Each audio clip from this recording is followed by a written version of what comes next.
बिस्मिल्लाहिर्रहमानिर्रहीम। Object oriented programming में polymorphism के टॉपिक के साथ मैं आप लोगों को वेलकम करता हूं। आज हम पॉलीमॉर्फिज्म के बारे में बात करेंगे। पॉलीमॉर्फिज्म C++ के अंदर क्या होती है? The word polymorphism means have many forms, मतलब किसी एक चीज़ को बहुत सारे तरीक़ों के साथ इन मैनी वेज जो है वो उसको इस्तेमाल कर सकते हैं। In simple words, we can define polymorphism as the ability of a message to be displayed in more than one form. A real life example of the polymorphism: a person at the same time can have different characteristics, like a man at the same time is a father, a husband, and an employee. So the same person poses different behavior in different situations. जिस तरह से different situation जो है वो change होती जाएगी, इसी तरह उस person के behaviors जो हैं वो change होते जाएंगे. This is called polymorphism. लेकिन स्टिल जो है वो पर्सन एक ही है जो कई सारे एक्ट परफॉर्म कर रहा है। Polymorphism is considered as the one of the important feature of the object oriented programming. तो इन सिंपल हम कह सकते हैं कि अभी तक जो हमने क्लासेस बनाई हैं या इनहेरिटेंस किया है, जो लास्ट क्लास होती थी ड्राइव क्लास, उसका हम ऑब्जेक्ट क्रिएट करते थे और उससे जो है वो उसके पेरेंट्स के डाटा मेंबर्स को और फंक्शंस को एक्सेस करते थे। लेकिन पॉलीमॉर्फिज्म के अंदर क्या है कि हम पेरेंट क्लास से उसकी जो ड्राइव हो रही हैं चाइल्ड क्लासेस, उनके मेथड्स को हम कॉल करना सीखेंगे। मतलब क्या है कि एक बेस क्लास जो है वो कई सारी क्लासेस जो है वो इनहेरिट कर रही होती हैं। जो मैनी फॉर्म वाली यहाँ पे टेक्निक इस्तेमाल की गई है, polymorphism means have many forms. ठीक है, मतलब एक बेस क्लास से हम जो है वो चाइल्ड क्लासेस उसकी जो ड्राइव हो रही हैं क्लासेस, उन सब के मेंबर्स को हम कॉल कर सकते हैं। तो C++ की अगर हम बात करें तो उसके अंदर मेनली जो पॉलीमॉर्फिज्म है वो टेक्निक्स के अंदर डिवाइड की जाती है। सबसे पहले कंपाइल टाइम पॉलीमॉर्फिज्म होती है। कंपाइल टाइम पॉलीमॉर्फिज्म क्या है कि आपका जो कंपाइलर है वो खुद डिसाइड कर रहा होता है, ये हिसाब से उसको ऑब्जेक्ट को जो है वो एड्रेसेस असाइन करवा रहा होता है। जबकि रन टाइम पॉलीमॉर्फिज्म जो है वो उसकी सेकंड टाइप है। तो इसको वन बाय वन देखते हैं हम। पॉलीमॉर्फिज्म के अंदर टू टाइप्स, रन टाइम, और रन टाइम के ऊपर जब आप एग्जीक्यूशन करवाना चाह रहे होते हैं तो उसके अंदर एक कंसेप्ट इस्तेमाल होता है जिसको वर्चुअल फंक्शंस कहते हैं। जबकि कंपाइल टाइम के ऊपर जो है वो आपके पास दो तरह की पॉलीमॉर्फिज्म टेक्निक्स इस्तेमाल की जाती हैं, जिसके अंदर फंक्शन ओवरलोडिंग है और ऑपरेटर ओवरलोडिंग है। तो कंपाइल टाइम के ऊपर जो है वो हम पहले देखते हैं फंक्शन ओवरलोडिंग किस तरह से की जाती है और ऑपरेटर ओवरलोडिंग किस तरह से की जाती है। फिर हम जो है वो रन टाइम की तरफ चलेंगे और देखेंगे कि वर्चुअल फंक्शंस की मदद से हम किस तरह जो है वो पॉलीमॉर्फिज्म की मेथोडोलॉजी को अडॉप्ट करते हुए इम्प्लीमेंट कर सकते हैं। तो पॉलीमॉर्फिज्म के बारे में अगर हम बात करें, कंपाइल टाइम के ऊपर पॉलीमॉर्फिज्म की बात करें, तो this type of polymorphism is achieved by function overloading और ऑपरेटर ओवरलोडिंग। तो इसके अंदर दो टेक्निक्स इस्तेमाल की जाती हैं, फंक्शन ओवरलोडिंग और ऑपरेटर ओवरलोडिंग। तो पहले देखते हैं फंक्शन ओवरलोडिंग क्या होती है। When there are multiple function with the same name, जैसा कि हम पहले भी पढ़ चुके हैं कि एक ही फंक्शन मल्टीपल नेम से, मतलब उनका जो इंटरनल काम है मैकेनिज्म वो तकरीबन एक जैसा होता है, लेकिन उनके अंदर जो है वो डिफरेंस बिटवीन पैरामीटर्स होते हैं। Then these functions are set to be overloaded with the same name but different parameters, then these function are set to be overloaded.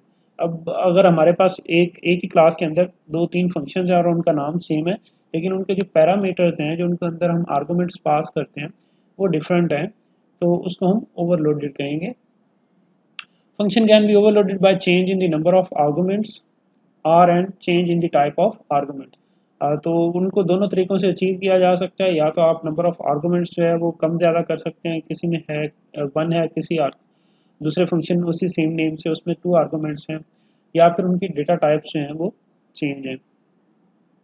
तो एग्जांपल में देखते हैं, आपके पास एक क्लास है, क्लास एग्जांपल, उसके अंदर पब्लिक के अंदर आपने जो है वो 3 मेथड्स बनाए हैं, 3 फंक्शन है आपके पास। पहला फंक्शन जो है उसके अंदर अगर हम देखें तो इंटीजर x है, एक पैरामीटर है, ठीक है। अब उसी क्लास के अंदर हम एक और फंक्शन बनाते हैं उसी सेम नाम से, func के नाम से, और उसके अंदर जो पैरामीटर हमने पास किया वो डबल टाइप का है, ठीक है। अब सेम नेम है विद सिंगल आर्गूमेंट है, लेकिन अब यहाँ पे इंटीजर टाइप है और यहाँ पे जो है वो डबल टाइप है। थर्ड हम जो है वो फंक्शन एक बनाते हैं सेम नेम से, जिसके अंदर पैरामीटर्स हैं, पहले में x इंटीजर टाइप और दूसरा y इंटीजर टाइप है। तो अब ये क्लास ए के अंदर एग्जिस्ट करते हैं। तो अब हम इसको इम्प्लीमेंट करते हैं, अपने प्रोग्राम के अंदर लेके जाते हैं और फिर हम देखते हैं कि किस तरह फंक्शंस जो है वो ओवरलोडिंग होती है। कंपाइल टाइम के ऊपर हमारा जो प्रोग्राम है, किस तरह हमारा कंपाइलर जो है वो कंपाइल टाइम के ऊपर पॉलीमॉर्फिज्म की टेक्निक को अप्लाई करता है। तो हमारे पास जो है वो एक क्लास एग्जाम्पल, उसके अंदर पब्लिक मेथड है हमारे पास void फंक्शन सी के नाम से, उसमें इंटीजर x है,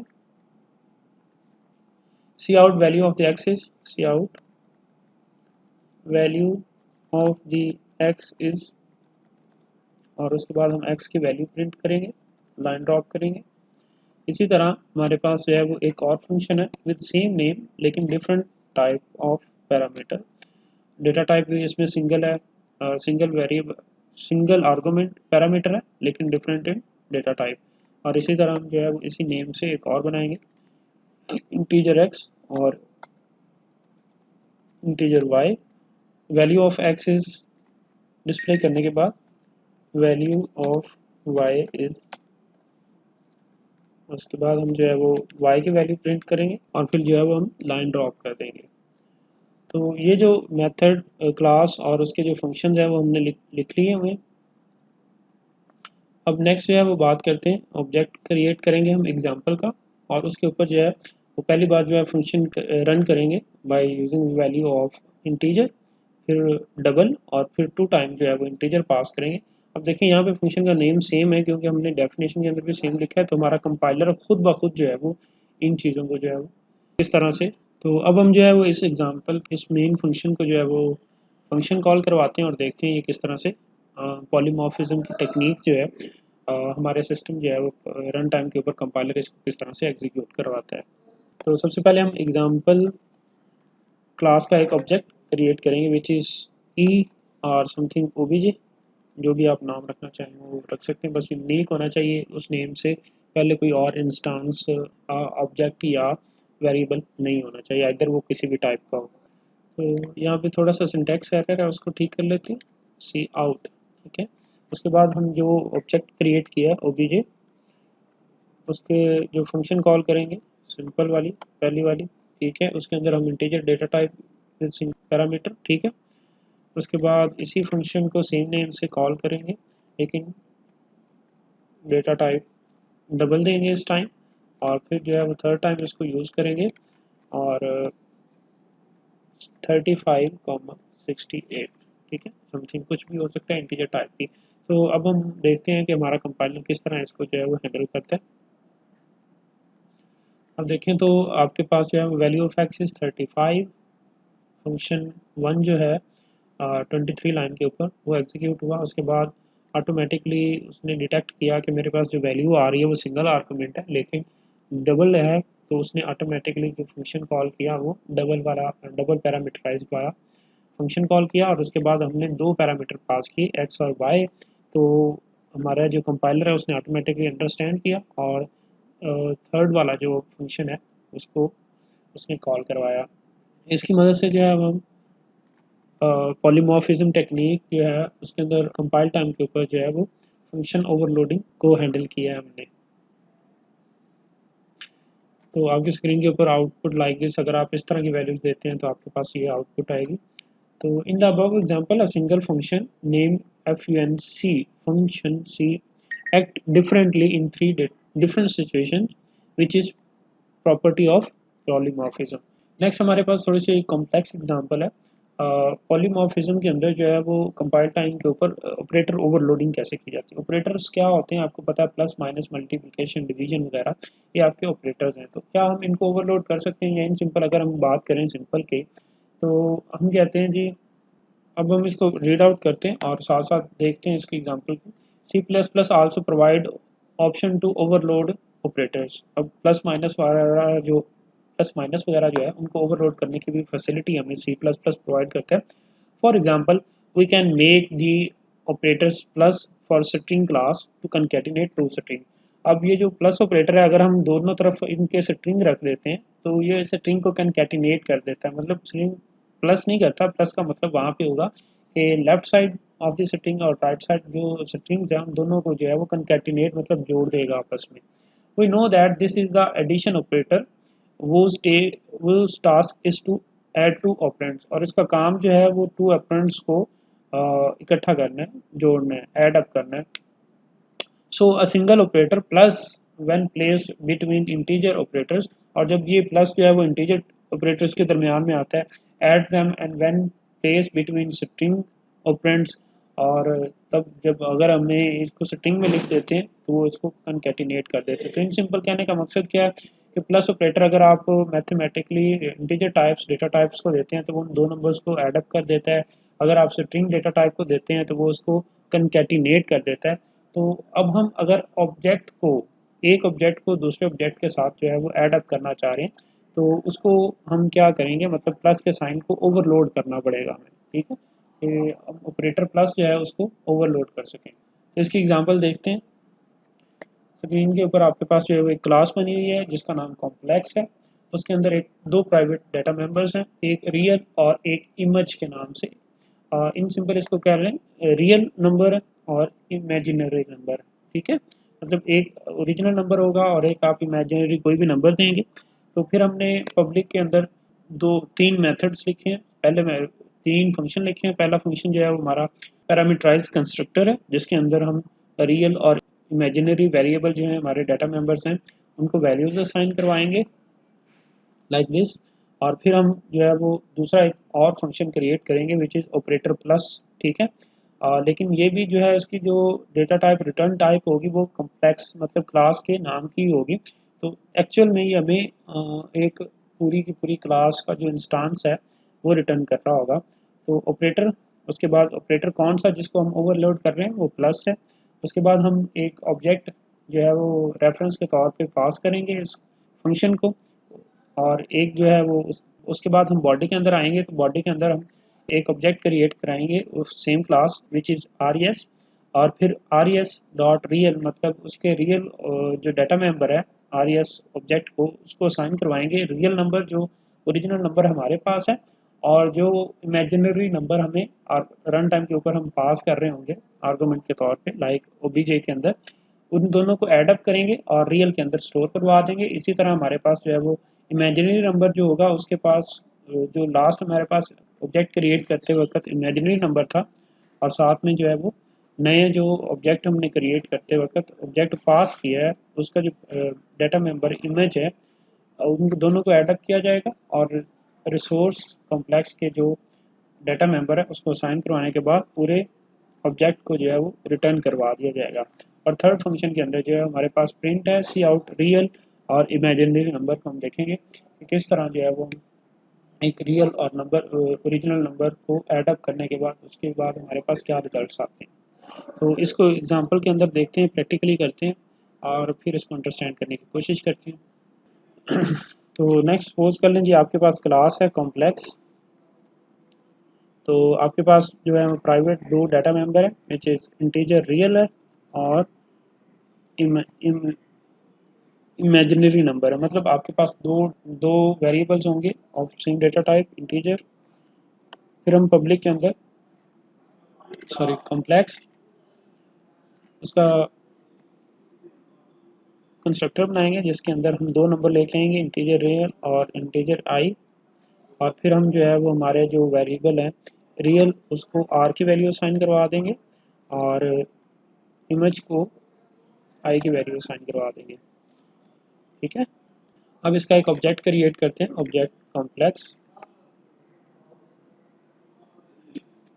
ओबीजे इज इक्वल टू, यहाँ पे हम ऑब्जेक्ट क्रिएट करेंगे कॉम्प्लेक्स ऑब्जेक्ट, और उसके अंदर हम दो आर्गूमेंट्स पास करेंगे, दो पैरामीटर्स पास करेंगे जो कि कॉपी होंगे आर और आई के अंदर, और फिर आर और आई की जो है वो उसके रिस्पेक्टिवली उनको इनिशलाइज करवा दिया जाएगा। तो 5 और 2 सपोज कर लें, इमेजिनरी नंबर जो है वो आपका 2 है और ओरिजिनल नंबर रियल नंबर जो है वो आपका 5 है। इसको कंपाइल करके देखते हैं, ठीक है जी हमारे पास जो है वो परफेक्टली काम कर रहा है। उसके बाद हमें एक फंक्शन चाहिए, प्रिंट के नाम से हम एक फंक्शन बना लेते हैं। अब उसके अंदर जो है वो सी आउट करेंगे, पहला नंबर जो है हमारा रियल नंबर है जो वेरिएबल रियल के अंदर स्टोर है। उसके बाद हमारे पास जो है वो इमेजिनरी नंबर है जो कि आई एम ए जी के वेरिएबल में स्टोर है, और इन दोनों को थोड़ा सा आउट तो इनको थोड़ा सा डिफ्रेंशिएट करने के लिए हम, क्योंकि इसके अंदर कंकैटिनेट कर मतलब हम प्लस ऑपरेटर को जो है वो ओवरलोड कर रहे हैं, इसलिए हम दरमियान में प्लस का साइन डालेंगे और इमेजिनरी नंबर के साथ शो करवाने के लिए हम आई का साइन जो है वो डाल देते हैं। तो अगर हम इस ऑब्जेक्ट को क्रिएट करने के बाद इसका फंक्शन कॉल करें प्रिंट, हमारे पास जो आउटपुट आएगी वो सेम वही नंबर्स हैं 5 और I2 जो हमने जो ऑब्जेक्ट क्रिएट करते हुए हमने दिए थे। अब हम जो है वो कम्प्लेक्स जो एग्जांपल है ऑपरेटर को ओवरलोड करते हैं।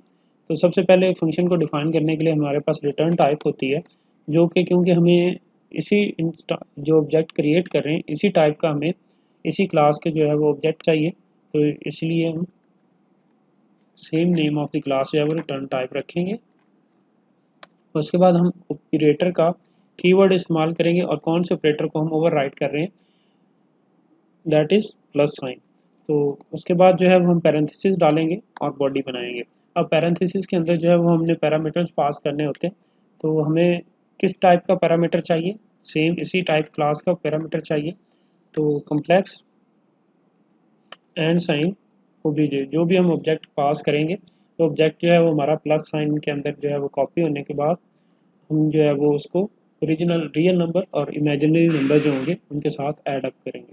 तो उसके लिए जो है वो हम सबसे पहले एक ऑब्जेक्ट क्रिएट करते हैं फॉर लोकल, ठीक है, आप इसको लोकल कह लें या वट एवर जो भी LOC कह लें, लोकल नंबर। तो लोकल का जो रियल नंबर होगा, मतलब जो हम कैलकुलेट कर रहे हैं, वो होगा इसके अपनी क्लास जो इस वक्त इसके पास अपनी वैल्यूज हैं जो ऑब्जेक्ट क्रिएट करते वक्त हम देंगे, लाइक 5 जो है वो रियल नंबर के अंदर कॉपी हो रहा है यहाँ पे आके, तो वो प्लस जो ऑब्जेक्ट हम पास कर रहे हैं ओबीजे डॉट रियल, उसका जो रियल नंबर होगा वो हम कॉपी करेंगे इनटू लोकल वेरिएबल जो हमने लोकल ऑब्जेक्ट बनाया ऑफ क्लास कॉम्प्लेक्स, और इसी तरह लोकल के जो इमेजिनरी नंबर होगा वो भी हम इस क्लास के अपना जो इमेजिनरी नंबर है उसके साथ हम जो ऑब्जेक्ट पास कर रहे होंगे उसके इमेजिनरी नंबर के अंदर कॉपी करेंगे। तो ये जो इसका अपना लोकल नंबर लोकल वेरिएबल का डेटा होगा वो कॉपी होगा हमारे ऑब्जेक्ट जो हम पास करेंगे, और फिर वो दोनों जो है वो असाइन करवा दिए जाएंगे को, और फिर हम जो है वो जो लोकल ऑब्जेक्ट क्रिएट किया है उसको हम रिटर्न कर देंगे, क्योंकि हमारी जो रिटर्न टाइप है वो सेम क्लास ऑब्जेक्ट है, वो सेम टाइप ऑफ क्लास है। अब हम जो है वो अगर एक और ऑब्जेक्ट क्रिएट करें, जैसा कि पहले हम एग्जांपल के अंदर देख लेते हैं, तो यहाँ पे हमारे पास 3 ऑब्जेक्ट्स हैं जिसमें C1 है, C2 है। तो अब हम C1 और C2 को जो है वो ऐड अप करेंगे इनटू C3। तो हमारे पास यहाँ पे जो ऑब्जेक्ट है इसको C1 कह लें, उसके बाद 5 और 2 वैल्यूज़ दी हैं। उसके बाद जो है जिस तरह हम एक से ज़्यादा वेरिएबल्स बनाने के लिए दरमियान में कॉमा का इस्तेमाल करते हैं, इसी तरह आप दूसरा ऑब्जेक्ट क्रिएट करने के लिए कॉमा इस्तेमाल करेंगे और फिर कंस्ट्रक्टर कॉल करेंगे C2, उसके अंदर आप 4 और 3 वैल्यूज़ पास कर रहे हैं। तो इन सिंपल हम कह सकते हैं कि 5 जो है वो ऐड अप होगा 4 के साथ और 2 जो है वो 3 के साथ ऐड अप होगा। तो उसके बाद जो है वो हम ऑब्जेक्ट बनाएंगे और same type complex C3 which is equal to C1 plus C2।